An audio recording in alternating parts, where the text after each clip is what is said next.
These are households from Shabusale ward in Kafue District affected by floods. They have gathered here to receive relief food.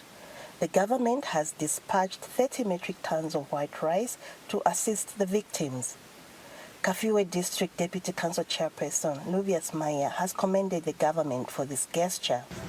We are here witnessing the distribution of food to staffs to our victims in Shabusale ward, which occurred with these heavy rains and the stones. So we are grateful to the government of the Republic of Zambia under the head of the President Kafue for the gesture which has been rendered through the DMM. Shabusale ward Councillor Modesta Nyambe has also thanked the government for the relief food.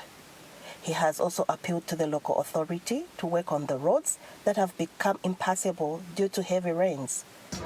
We are appealing to the government as well to say they can help us.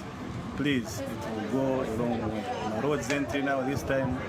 Enangu tensina panga pentinange na chabe. Katitandi zako batemanje mvula mwene yarokera. They are impassable. Meanwhile, beneficiaries have expressed their gratitude to the government for the support. Ise mvula inatingenera kunyumba kwatu manzi munyumba fulu. So tuonga ziko mukulu ba DMMU batipasa ko tandizo ekutipezeko chakudya na bana bonse balakangwa na kwenda na ku school ko makaichi tuonga mulungu ziko zoga fiwe unogwalo kutwaga kala amapenzi agunjirirwa menda mu manda so ndilumba government ya UPND and omwe ababelesi babo bonse. Irene Nganga, Zanis, Kafue.